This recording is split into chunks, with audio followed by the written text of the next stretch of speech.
I wanted to ask you a few Some questions questions, yeah. about why did you decide to write about that subject?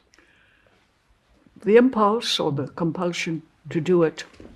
It's the question no one dares ask out loud, but everyone in Britain is thinking. What happens when King Charles III dies? Not if, when. The man who waited a lifetime to take the throne is now in his 70s. His reign, though steeped in tradition, began under a cloud of grief and skepticism, and standing beside him, wearing the crown and carrying the weight of history's judgment, is Queen Camilla, a woman whose very presence redefined royal convention and reignited decades-old wounds in the heart of the monarchy. But what happens if Charles dies first? It's a possibility the palace refuses to acknowledge in public, but behind the scenes, plans are in place, protocols are ready, titles are pre-written. The monarchy is built on continuity, and no transition is ever left to chance, especially not this one. Because Camilla Parker Bowles, now Queen Camilla, is no ordinary royal widow waiting. She's the woman who was once reviled by the public, blamed for the breakdown of a fairy tale marriage, and branded the most hated woman in Britain. Over time, she clawed her way into reluctant acceptance, not through scandal or spectacle, but by staying quiet, composed, and just out of reach. And yet, in the shadow of Charles's eventual death, her role and her future are suddenly up for scrutiny once again. The royal household has a name for it, Queen Dowager, a title drenched in history,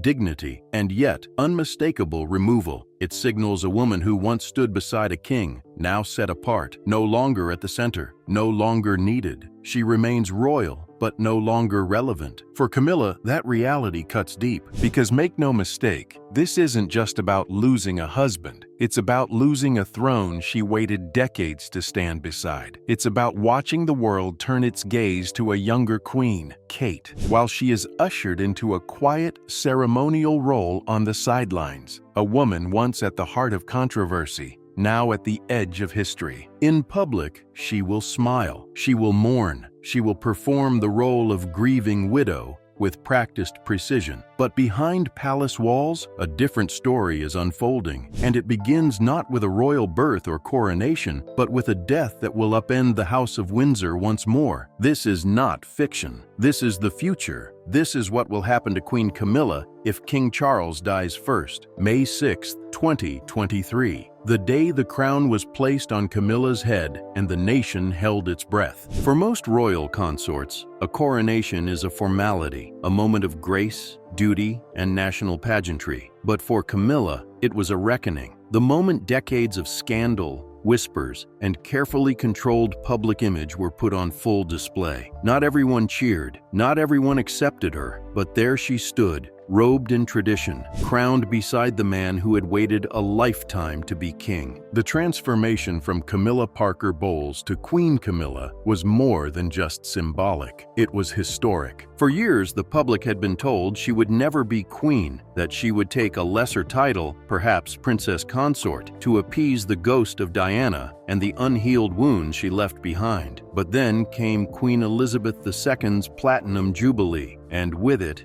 an announcement that shocked even the staunchest monarchists. The late queen gave her blessing. Camilla would be queen consort when Charles ascended the throne. In one stroke, Elizabeth rewrote public expectation and royal precedent. It wasn't just permission, it was a command. But even then, the truth was more complicated. Technically, Camilla is the queen. That much is true. She was crowned, seated, and addressed as Her Majesty, but her official title is still Queen Consort, a subtle yet crucial distinction. Unlike a reigning queen like Elizabeth II, Camilla holds no sovereign power. She cannot rule. She cannot sign legislation. She cannot act on behalf of the crown. Her role is ceremonial, her presence dictated by protocol. And for all the gold embroidery, for all the fanfare and choirs, that reality has never changed. Camilla is there, but she is not central. It was visible even on the coronation day. While Charles's procession was grand and commanding, Camilla's was slightly smaller, quieter. Her crown, though regal, was not newly made, but repurposed from Queen Mary. Her dress, elegant as it was, bore no crest of sovereignty. Every detail reminded the public she was important but not essential. And yet, in the days following the coronation, something strange happened. The tide began to shift. The tabloids, once merciless in their coverage, softened. Royal correspondents praised her composure. Pundits called her stabilizing. Even former critics admitted that Camilla had somehow done the impossible. She endured. And in the wake of Charles's long-delayed ascent, many saw her not as the destroyer of a dynasty, but as the woman who held it together through scandal, divorce, and tragedy. But that newfound respect came with a cost. The tighter her public image became, the more invisible her personal reality became. She wears the crown, one palace insider reportedly said, but she knows it's not hers. There were whispers, quiet conversations among staff, unease among aides. Camilla was stepping into a role designed for someone else, someone who was supposed to be beloved, uncontroversial, adored. Instead, she stood in Diana's shadow. And while the coronation was billed as a triumph of unity, the truth was more sobering. Camilla had been accepted, but not embraced, tolerated, but never loved. Now, as the monarchy braces for what comes next, for illness, for loss, for transition, the title of Queen Consort may offer Camilla public dignity, but it cannot offer permanence, because once Charles is gone, so is the illusion. And Camilla, crowned not in triumph but in compromise, will face the reality she has spent a lifetime trying to escape. Her title was always temporary. Behind every royal ceremony, every balcony wave and palace statement, there lies a plan, a meticulously crafted, tightly guarded protocol designed not for celebration, but for death. For Queen Elizabeth II, it was called Operation London Bridge. For her son, King Charles III, the plan has a different name, Operation Menai Bridge. Quietly developed after the Queen's passing, it's a blueprint for national grief, political transition, and a public performance of mourning that will unfold the moment Charles takes his final breath. But for Camilla, Operation Menai Bridge is not just a matter of protocol. It's the moment her entire role in the monarchy comes crashing down. The plan begins in silence. Royal aides, known only by code names, will be informed first. The Prime Minister will receive a discreet call. Menai Bridge is down. Flags across the country will be lowered to half-mast. Black armbands will be issued. A minute-by-minute schedule will roll out across the United Kingdom. And within hours, the world will know the king is dead. And Queen Camilla, she will no longer be Her Majesty. She will become Queen Dowager Camilla, a title as historic as it is sobering. No power,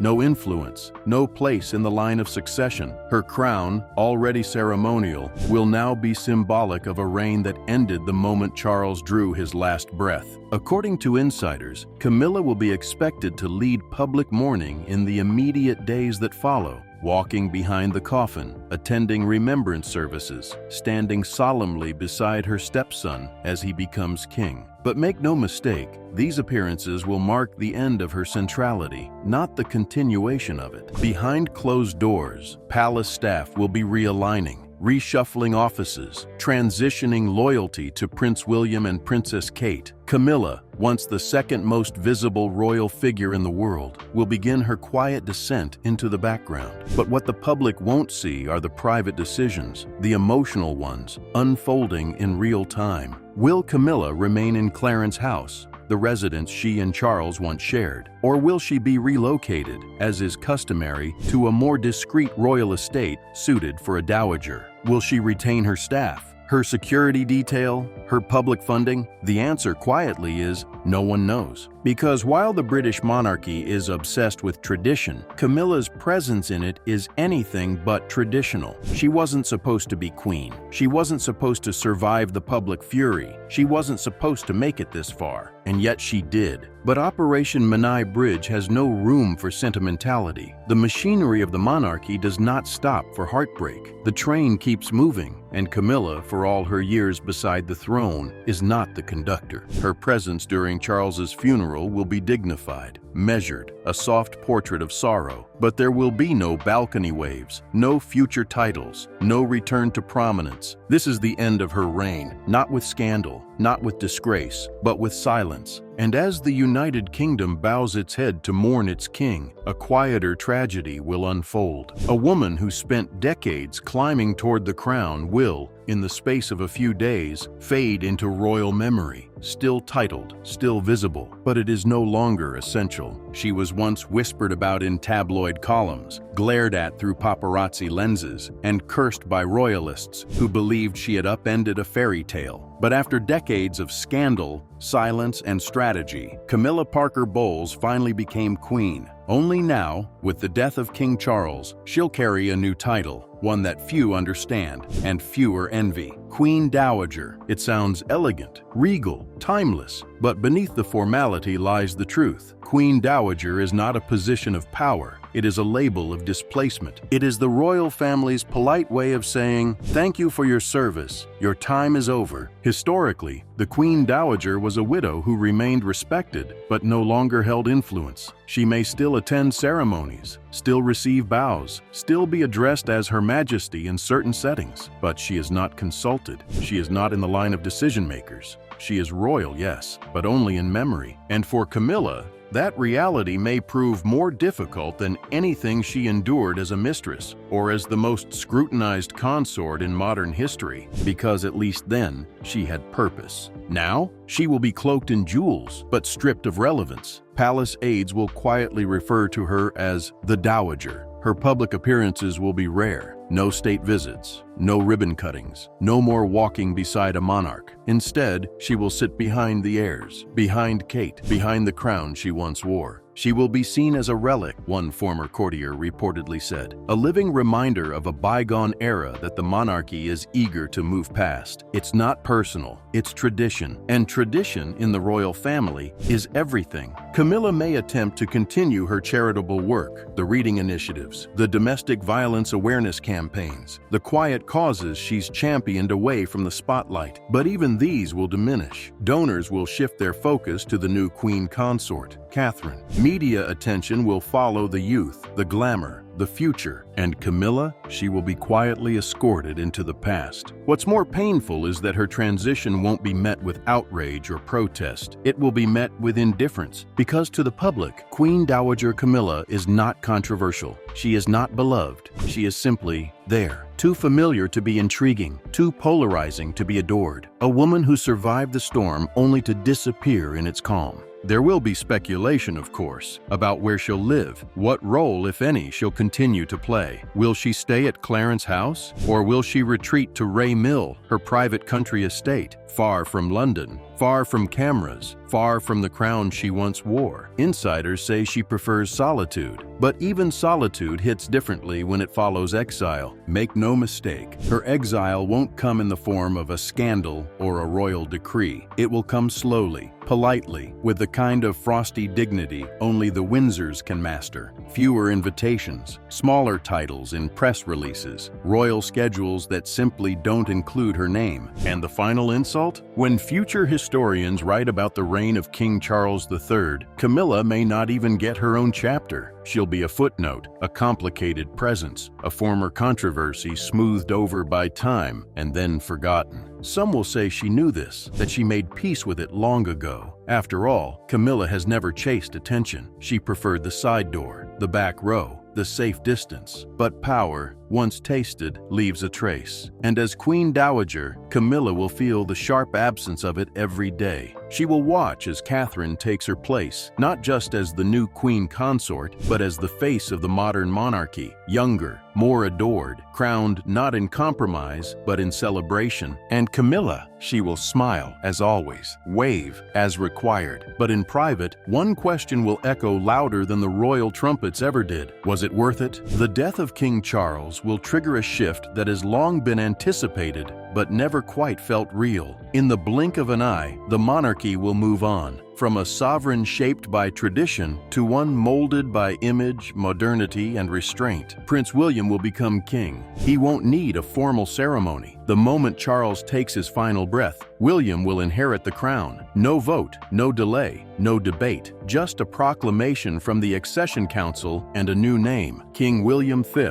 Beside him, stepping into the spotlight that was once Camilla's, will be Catherine, queen consort, the first woman since Diana to hold the nation's undivided affection and the face of a monarchy racing to remain relevant in a digital age. For Camilla, the transformation will be swift. Overnight, she will go from queen to queen dowager, while Kate becomes the queen. The one with the photo ops, the one the world watches, the one the palace shapes its future around. But inside the palace walls, the transition will be even more dramatic. Staff will be reassigned. Private secretaries who once served Charles and Camilla will be replaced or quietly retired. The social calendars will be rewritten to elevate William and Kate's presence in global diplomacy. Camilla's remaining duties will evaporate, be absorbed or rebranded under the new queen's banner. There will be no announcement, no press release, just silence. Camilla will no longer walk at William's side. She'll no longer join key summits or appear at Commonwealth events. Instead, she'll be offered a front row seat as a guest of the monarchy, not its beating heart. And yet, the contrast will be stark. Where Camilla once struggled to gain acceptance, Kate has already won the nation's trust. She is admired not just for her style or grace, but for her unshakable image, a perfectly curated balance of poise, motherhood, and quiet strength. To many, she is the natural heir to the public's love for Princess Diana, without the chaos that once surrounded it. As King William and Queen Catherine ascend, the media will go into overdrive. Front pages will be splashed with images of the glamorous new monarchs. Commentators will speak of a new golden era. There will be features about how William represents stability and how Kate embodies grace under pressure. And behind those headlines, Camilla will watch. She may be invited to the coronation. She may even be seated near the front, but she won't be the focus. She won't be on the souvenir mugs or the postage stamps. The crown she wore will return to the vaults, and the narrative she once disrupted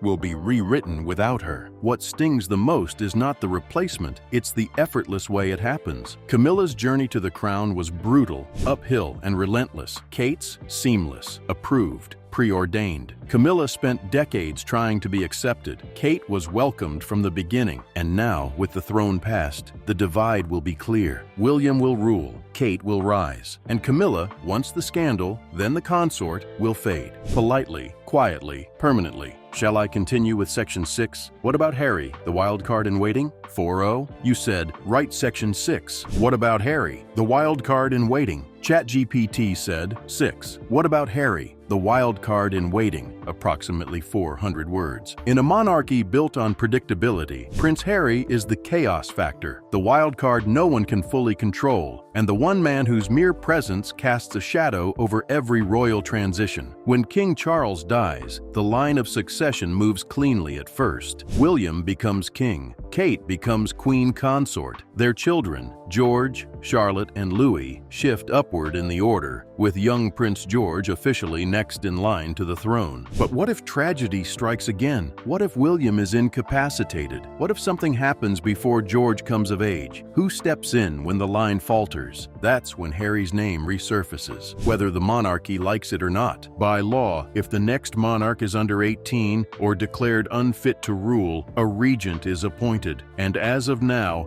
that regent would be Prince Harry, the Duke of Sussex, the man who walked away from the institution, only to remain forever entangled in it. It's the monarchy's most inconvenient truth. Even when Harry leaves, he's still there. For Camilla, this is a ticking time bomb. Her relationship with Harry has been fragile at best, defined more by resentment than affection. In his memoir Spare, Harry made no secret of his distrust, even suggesting she used the press to repair her image at his mother's expense. Should Harry ever need to return, not as a spare but as a regent, it would mark the ultimate royal irony, the outsider becoming the guardian of the throne. And yet, that possibility terrifies the palace. Would Harry accept? Would he step in for a monarchy he openly criticized? Or would he reject the call, letting the institution scramble for alternatives? No one knows. But what's certain is this: Camilla has no place in that scenario. Not as a guide, not as an advisor, and certainly not as family. She may have worn the crown, she may have walked beside the king, but in Harry's monarchy, even in theory, she vanishes. Because while William and Kate may rise with grace, Harry's looming presence remains a reminder that this royal family is more fragile and fractured than it appears. And Queen Dowager Camilla, she's just one more fracture that never quite healed. History is not kind to those who rewrite it too late.